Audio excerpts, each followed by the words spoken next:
Welcome, everybody, to today's edition of the Identity Radicals podcast. I'm Mike Towers, Chief Security and Trust Officer at Veza, and today I'm joined by longtime friend and colleague Josh DeFigueiredo, SVP and CISO at Workday.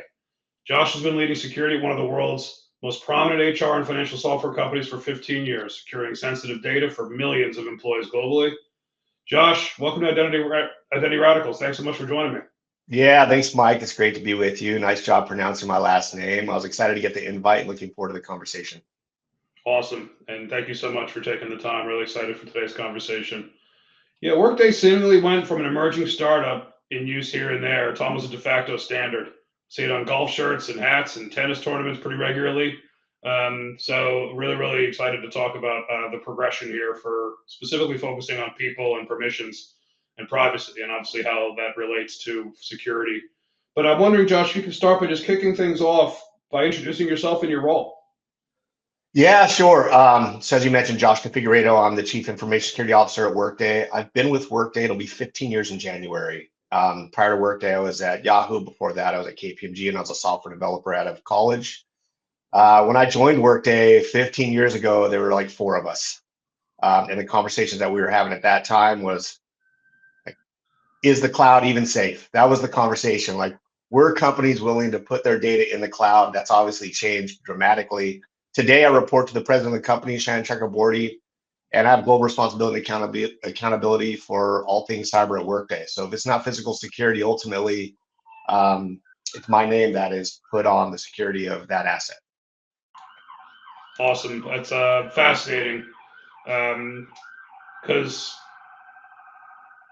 what fascinates me about Workday's journey, frankly, is how you've scaled security alongside this massive growth. I mean, obviously, you mentioned you joined first 10 employees, and you've been there for 15 years.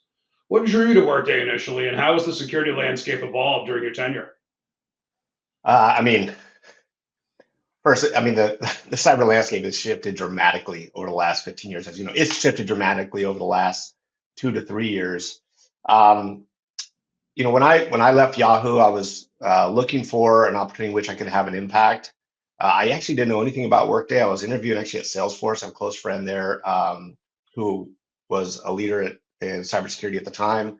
And I was actually interviewing for a role at Salesforce, and the fit just wasn't there. And the recruiter introduced me to this company over in Pleasanton, California. And for those of you in California, I said, "Where's Pleasanton?" I had a chance to meet the leadership team, and the founders themselves are what drew me to Workday. And Neil Boustry and Dave Duffield, one of the most iconic tech founders in the Valley, and the mission that Workday was driving towards. I thought this little company that was looking to disrupt the incumbents in Oracle and SAP. And for those of you that don't know the story of Workday, Dave Duffield founded PeopleSoft. PeopleSoft was acquired by Oracle through a hostile takeover, and born out of that hostile takeover was Workday. And I thought the audacity of disrupting these behemoth incumbents was something I wanted to be a part of, and to be a part of that with a company founded by founders like David and Neil was just too good to pass up.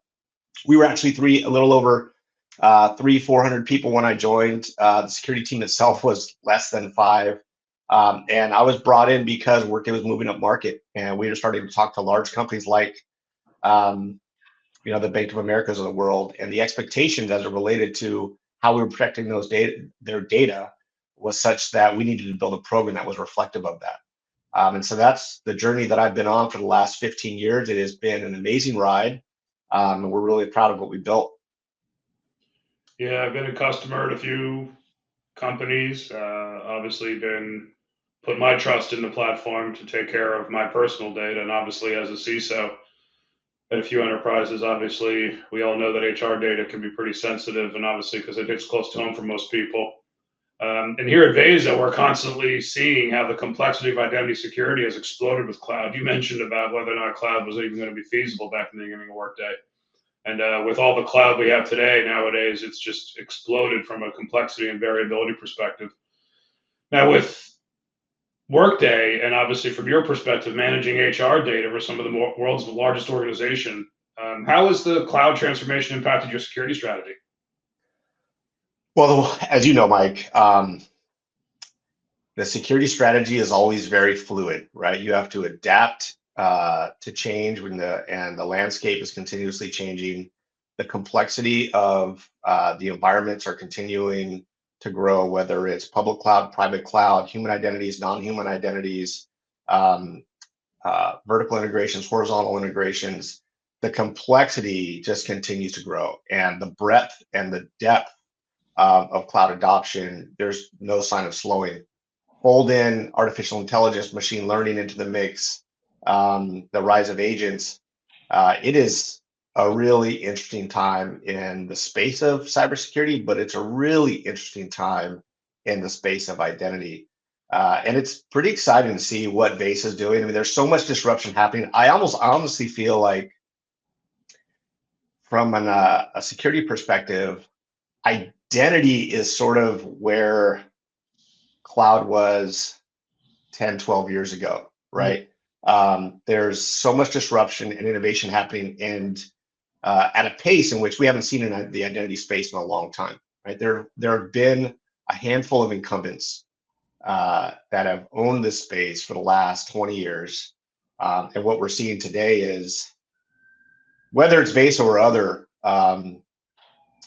disruptors, we're seeing a tremendous amount of innovation, which is both exciting but also needed. Oh yeah. Given what's happening. Yeah, absolutely. Especially since some of the main concepts and some of the core fundamental principles of identity, frankly, have been around for a while.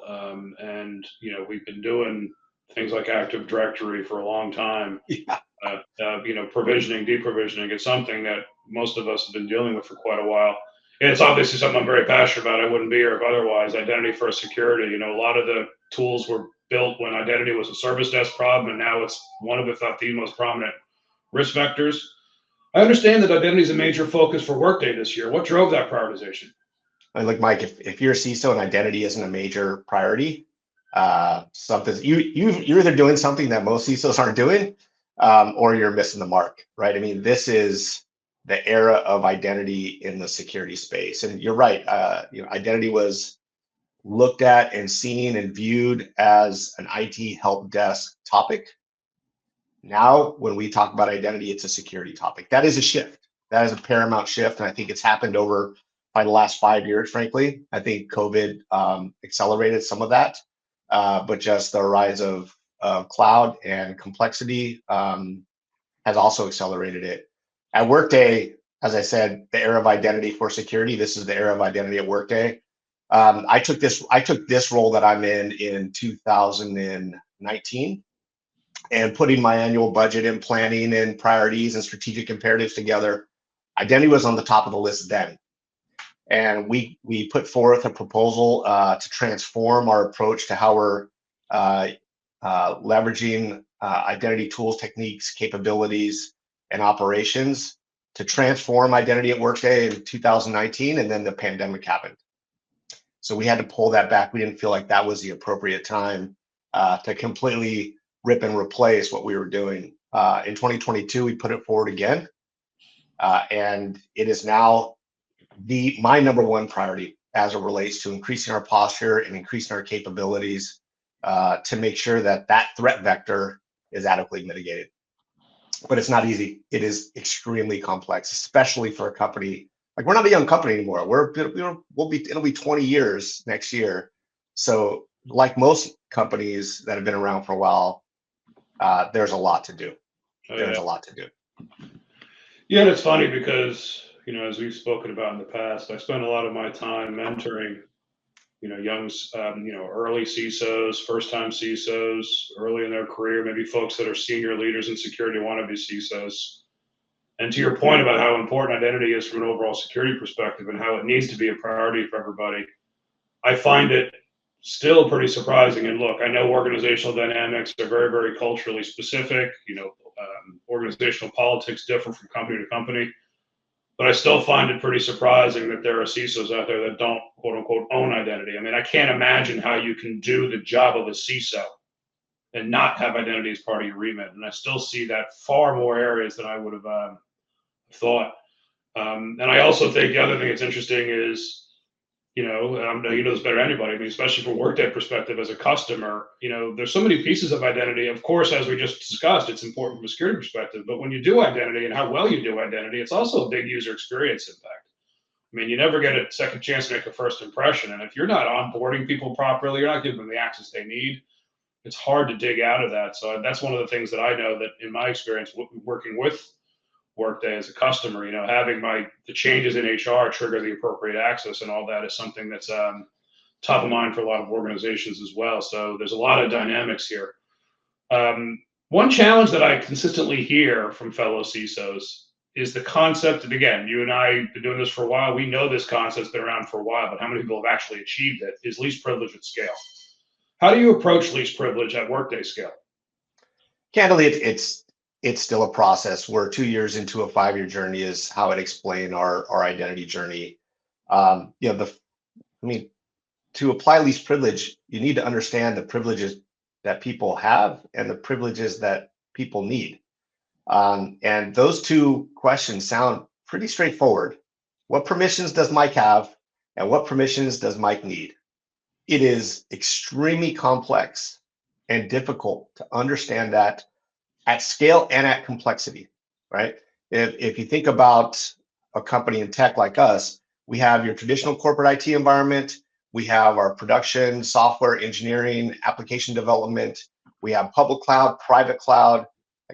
If asking the question of what does Mike have access to, what is he authorized to do with that access, and what access does Mike need in order to do his job?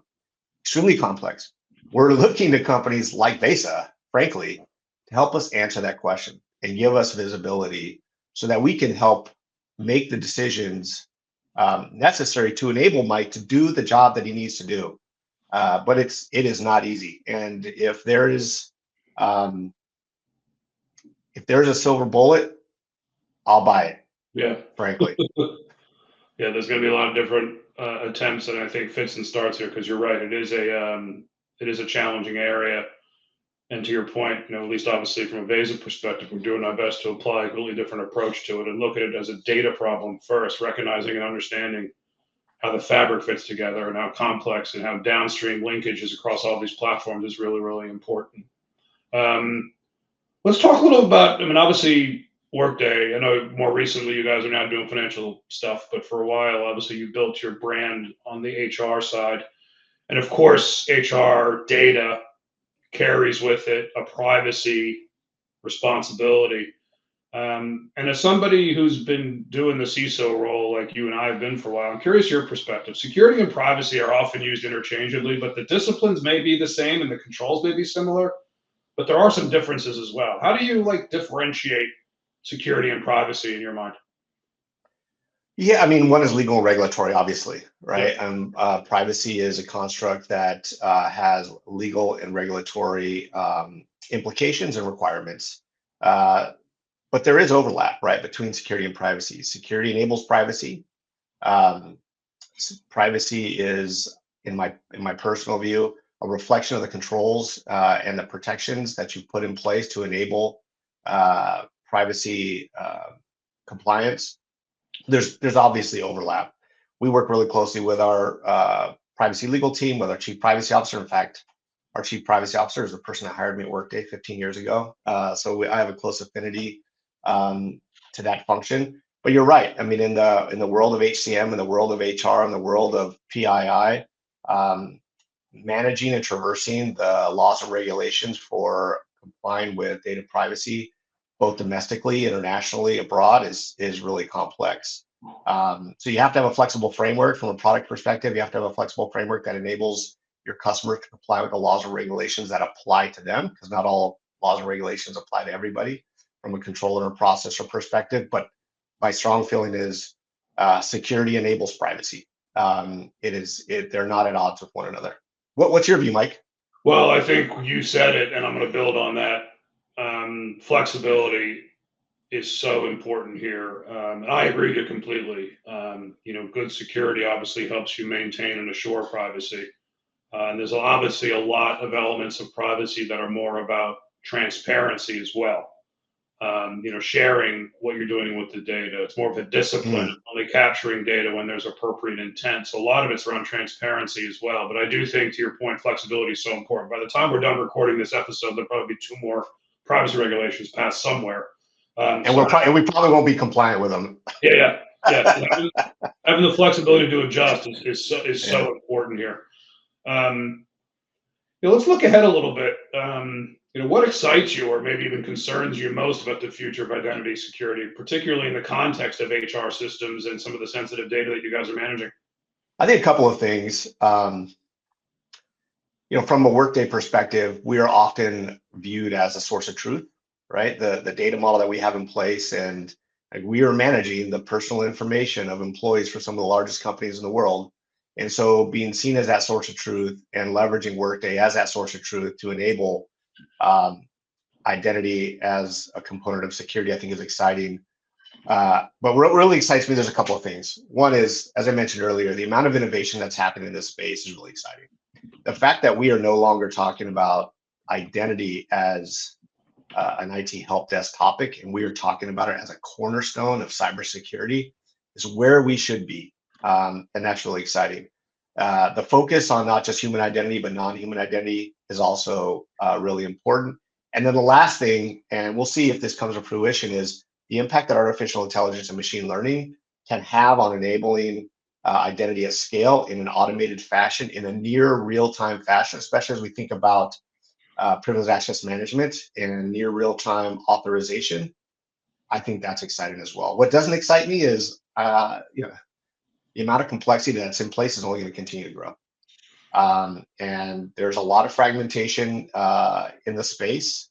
Hopefully there'll be some consolidation and some consistency, but that is without a doubt still a pretty significant concern.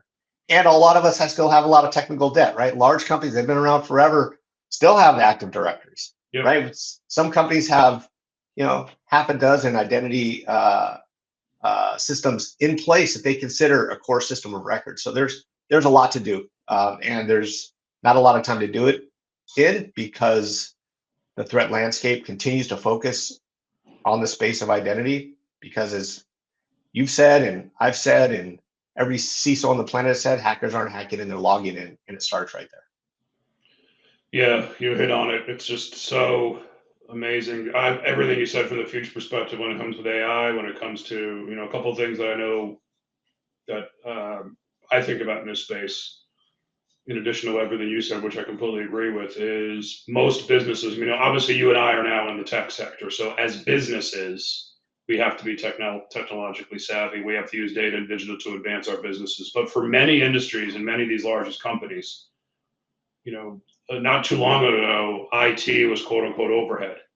That's right. There was decisions and there was workflows, but whether or not IT needed to be involved. Now, any industry, any company has to leverage data, digital, and technology to advance themselves and to become more efficient, to become more effective. And therefore, the businesses overall have to steward technology, have to drive technology. So the federation, if you will, or the decentralization of control adds to the variability that you mentioned. I mean, heck, I think about stories. It's funny, over the years, I find myself, as you and I have got to know each other better, of course, it's kind of ironic given our conversations, but I never thought I'd be in a position of defending Workday in my enterprise experience, because what ends up happening is that people think that HR data gets breached, and their immediate assumption is that Workday is to blame, just as an example. But once this data is downloaded, put in an Excel spreadsheet or put in an email, all bets are off because of the data sprawl. So I find it really, really interesting how and again,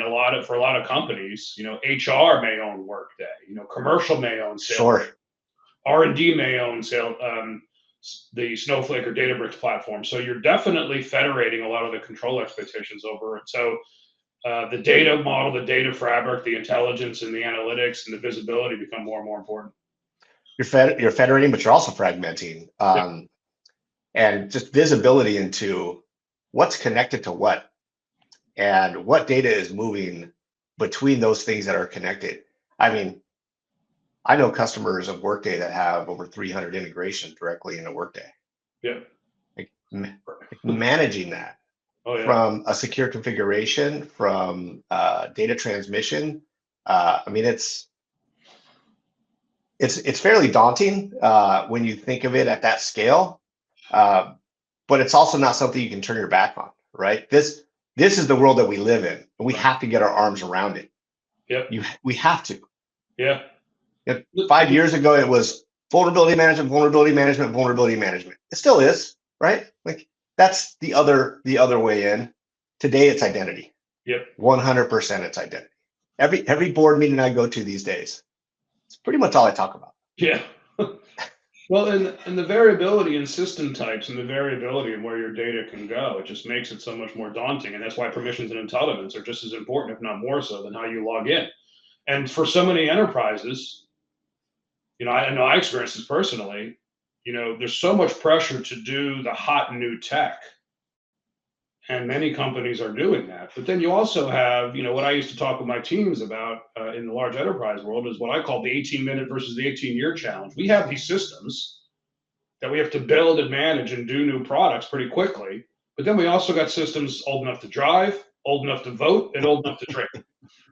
So how do you build something that can extend in fabric that level of variability, not only in the type of platform, but in the age of the platform as well? Is just something that I think about as well. Hey, before we wrap up, Josh, in the spirit of the brand of this podcast of identity radicals, can you think of any radical idea you believe will transform identity in the next few years?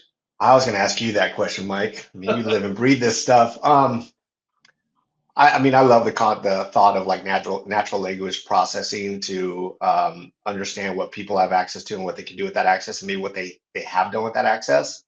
If I could just ask Veza, tell me all the systems that Mike Towers has administrative access to and get an answer back. Now tell me all the time that he's used that access and what he's used that access for and get an answer. Like just that alone, that application of natural language processing would be phenomenal. And as I mentioned earlier, like if we can get to a place in which we have near real-time authorization, not even just in time, just near real-time authorization without creating friction in the lives of the people that need that access. And in our world, we're primarily thinking of software developers, engineers, people have access to those systems that are close to our crown jewels. Near real-time authorization in the next couple of years, I mean, that would be a thing. That would be a thing. Yeah. What do you think? What's your radical idea, Mike? Well, it's radical, but it's also, frankly, again, I think the alignment of me joining Veza. I mean, I didn't even know Veza before I was introduced to them. But I think one of the nice things about the path that Veza's on. I mean, we're not here to talk product. We're not here to pitch. We're just no, I get it. Yeah. I think conceptually, whether I worked here or not, I would think this conceptually. The radical idea that I think we need is that a lot of CISOs and their teams have built up and they're trying like heck for all the right reasons to be a central control point for a lot of the security controls, whether it's vulnerability management, whether it's network security, whether it's zero trust, and that's absolutely valid.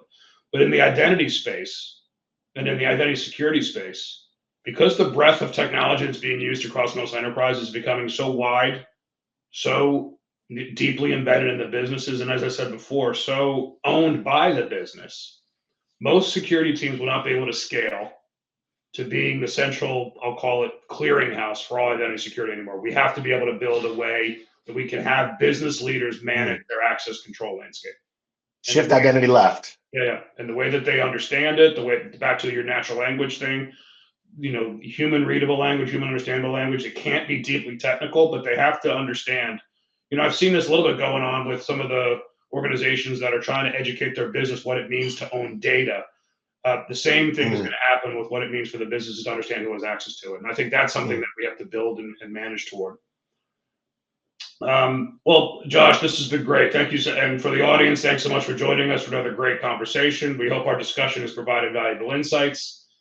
These are really, really enduring challenges. The evolution of identity security continues to change and evolve quickly. And Josh, thank you so much for sharing your insights with us today.